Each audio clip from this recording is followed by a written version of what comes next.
Hello. Many years ago, a young man called Sadko lived in the town of Novgorod in Russia. He was a very handsome young man, but no one would be friends with him because he was so very poor. The only thing he owned, apart from his ragged clothes, was a dulcimer. A dulcimer is a musical instrument with strings, and you make music by hitting the strings with little hammers.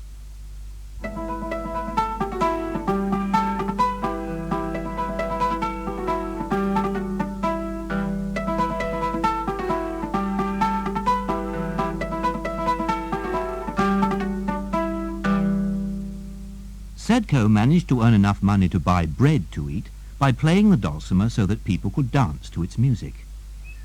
Come on, Sadko, don't just sit there. Play your dulcimer. We want to dance. Yes. I wish I could dance. Oh, don't be silly, Sadko. There'll be nobody to play the music then. And who do you think would dance with you? You're so poor, and your clothes are so ragged. You look like a scarecrow. Oh, come on, Sadko, play. Come on, play, Sadko. Come on.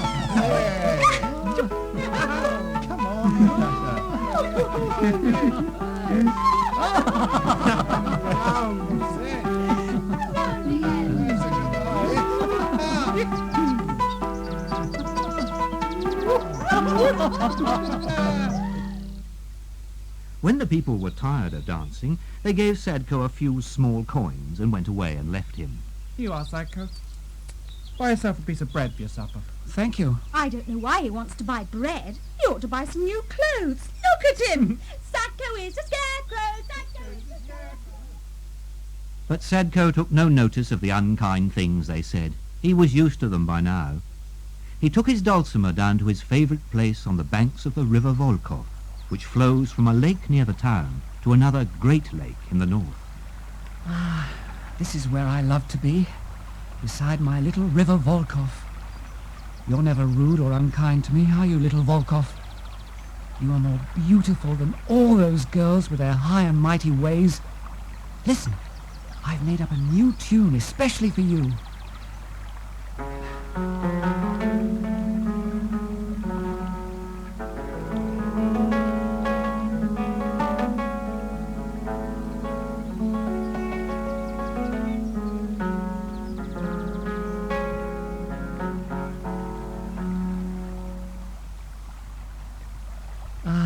Little Volkhov, how I love to hear you ripple and flow on your way to the lake in the north. Your voice is much more beautiful than the voices of the girls who call me names. But I must go and buy some bread for my supper. Sadko got up and began walking back towards the town. On his way he met a fisherman. Where are you off to then, Sadko? I've earned a little money by playing my dulcimer, and I'm going to the baker's to buy a piece of bread for my supper. Oh, how about having a piece of fish with your bread? Oh, I'd like that very much, but I don't have enough money to buy fish. You don't have to buy it. We've been fishing in the lake nearby and we've caught great basketfuls of fish. We want to take them to the town and sell them. But we need someone to look after our nets while we're away. Ah. If you do that, we'll give you some fish to eat for your supper. Oh, that's very kind of you. Sadko took his dulcimer to the shores of the lake and sat down beside the fishermen's nets which were hanging on racks to dry. He listened to the sound of the waves on the lake. Ah, gentle lake. Your waves make a very pleasant sound, but not so beautiful as the ripples of my little river Volkhov. Listen, and I'll play for you. And Sadko played and sang to the tune he had made for his little river Volkhov. In Novgorod the girls are fair, but none is there that can compare with my little river Volkhov, flowing to the North Country. When he had finished his song, he saw a whirlpool begin to grow in the middle of the lake. It grew bigger and bigger and bigger. And out of the whirlpool rose a great giant with long blue hair and a golden crown on his head.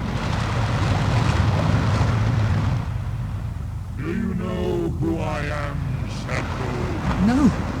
No, I don't. Do not be afraid, Sadko. Do not run away. I have not come to harm you. I am the Tsar of the sea. I'm very pleased to meet you, Your Majesty. I am Tsar of the sea, king of the lakes, the emperor of the ocean. I'm very honored, Your Majesty. Sadko of Novgorod, you have played and sung many times by the side of this lake, and on the banks of the little river Volkhov. My daughters love your music, and it has pleased me too. Throw out a net into the water and draw it in, and the waters will pay you for your singing. And if you are satisfied with the payment, you must come and play to us down in the green palace of the sea. Thank you, Your Majesty. There is no need to thank me. But remember, if you are satisfied with the payment you receive, you must come to play for us at the bottom of the sea. The Tsar of the Sea disappeared beneath the surface again, and the whirlpool and the waves calmed, so that the lake was just as peaceful as it had been before. Well, I wonder if I've been dreaming. Still, it won't do any harm to throw a net into the water and see if I can catch something. Sadko borrowed one of the fisherman's nets and threw it into the lake. Then he began to pull it in. It's coming in very easily. I don't think I can have caught anything. Wait a minute, though. What's that? There's something in the bottom of the net. I'll just pull it in a bit further.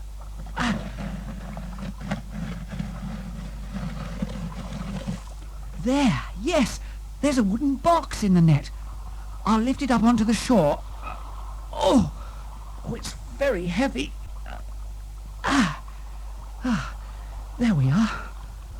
I wonder what's inside it. I'll open the lid.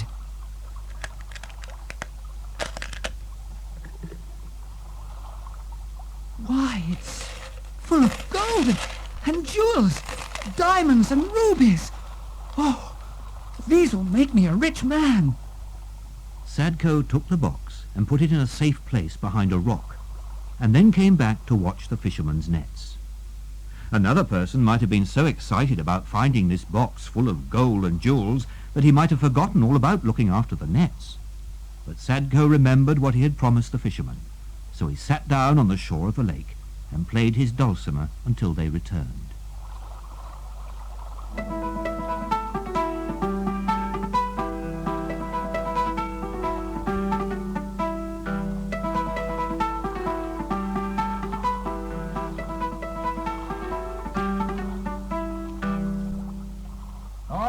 There you are, Sadko.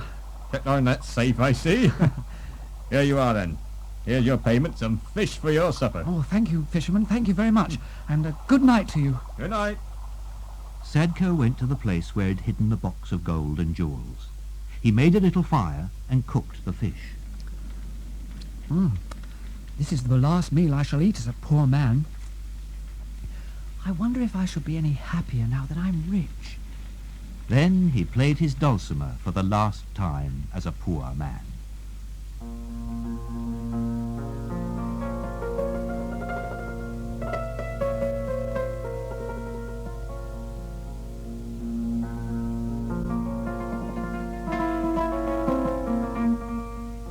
Sadko used the gold from the box very carefully. He bought goods and sold goods and soon became a rich merchant. The girls and the young men who had not wanted anything to do with him when he was poor changed their minds. Oh, Sadko, Sadko, will you dance with me? I'd so like to dance with you. If I dance, who will play the dulcimer? Oh, you're so clever, Sadko. Yes, You could teach me to play and then you could dance. I don't want to dance, and I don't want to play for you. I only play my dulcimer for my little river Volkhov. Of course, Sadko, of course. Your clothes are so smart. You're Yes, the smartest you- man in Russia. There was a time when you thought me a scarecrow. Oh, not Oh, me, no. Sadko, not me. But you know, you really ought to have someone to look after you. Marry me and I will be your ever-loving wife. I don't want to marry any of you. Little River Volkhov is the one I love. And he took his dulcimer and went and sat on the banks of his little river Volkhov and played and sang. In Novgorod the girls are fair, but none is there that can compare with my little river Volkhov, flowing to the North Country. Sadko became more and more successful as a merchant, and he travelled far and wide in order to buy and sell goods from all over the world. But after every trip he came back to Novgorod and went and sat by the banks of the river he loved so much. Here I am, little river Volkhov, back again, and I've brought you a new present. See, this beautiful necklace is for you. Here, take it. And Sadko threw the necklace out into the middle of the river. After my next trip, I'll bring you something even better. The years went by, and Sadko became richer and richer. But still he loved his little river, and still he threw gifts into it and played his dulcimer beside it. At last, 12 years after he'd been given the box of gold and jewels by the Tsar of the Sea, he had to go on a long journey to buy some very special merchandise. He sailed on a large ship across the Caspian Sea.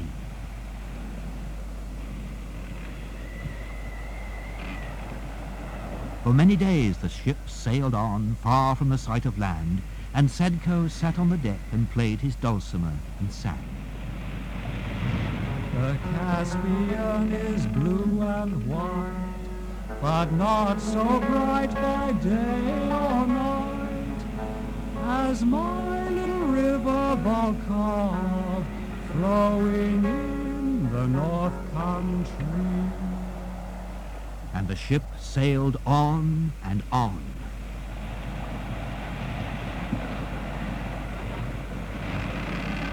Then suddenly the ship stopped. In the middle of the sea, far from land, the ship stopped and trembled in the waves as if she were held by a gigantic hand.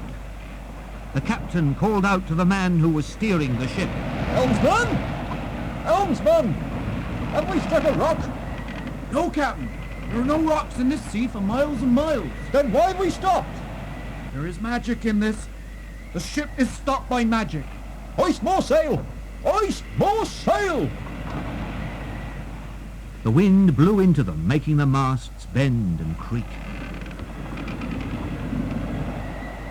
But still the ship lay shivering out there in the middle of the sea and did not move. Then an old sailor came up and spoke to the captain. I know what the trouble is, Captain. Then tell me, sailor. It is indeed magic that is stopping us from moving. There's someone on board this ship who is bringing us bad luck. We must find out who it is, and then throw him overboard into the sea. Yes. Yes, that is what we must do. But how shall we find out who it is that is bringing us bad luck? We must make a bundle of some pieces of string. One piece of string for every man on board the ship. All the pieces of string must be the same length, except for one, which I shall cut in half. Then each man must take a piece of string, and the man who takes the piece that is cut in half is the one who is bringing us bad luck. The sailors agreed to do this, and they cut up string into pieces, one piece for every man on board, and one piece of string was cut in half. Then they put all the pieces together into a bundle, and each man pulled out one piece. And all the while Sadko played his dulcimer and sang. The wind may blow with all its might, it cannot fight what holds us tight. But still I dream of little Volkhov, flowing in the North Country. Mr. Sadko, will you stop singing for a moment, please? Yes. It is your turn to take a piece of string. Very well. There. Sadko has taken the short piece, the piece that was cut in half. Sadko is the man who is bringing us bad luck. Aye. Our ship will never move. until we throw him overboard into the sea. Fling him overboard! Gentlemen, there's no need to throw me into the sea. I've remembered a promise I made 12 years ago. I know now why your ship will not move, however hard the wind blows.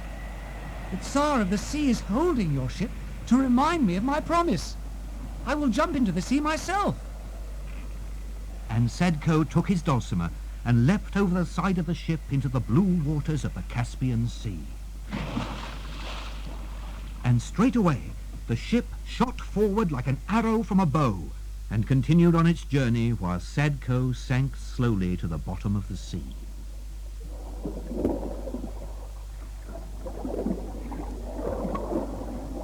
And there on the bottom of the sea was a palace made of green wood. And in the palace was a great hall, and in the great hall was the Tsar of the sea with his gold crown on his head and his blue hair floating around him in the water.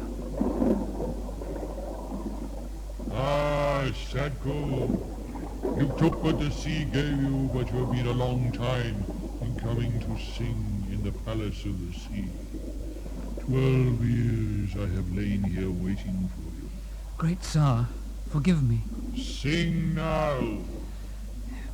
In Novgorod the girls are fair, but none is there that can compare with my little river Volkhov that I think of lovingly.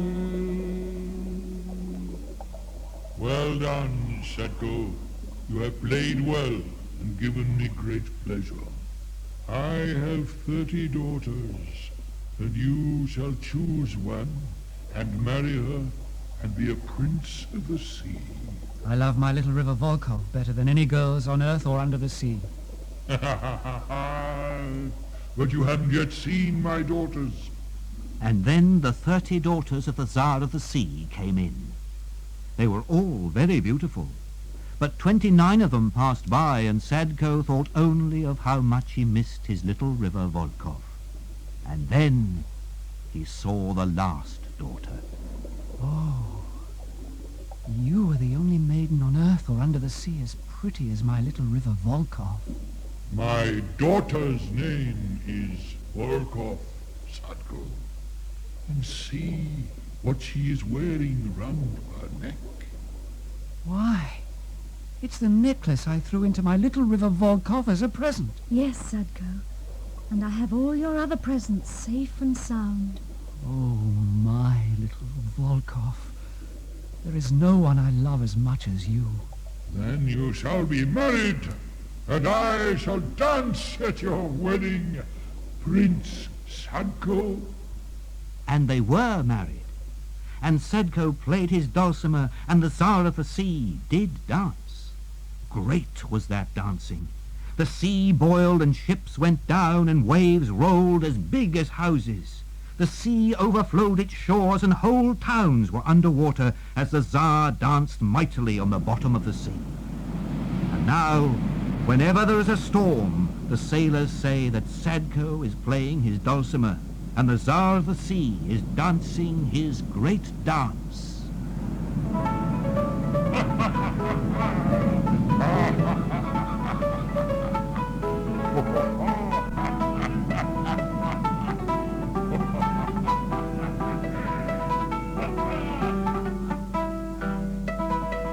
And that's the end of today's story. Now I must say goodbye until next time. Goodbye.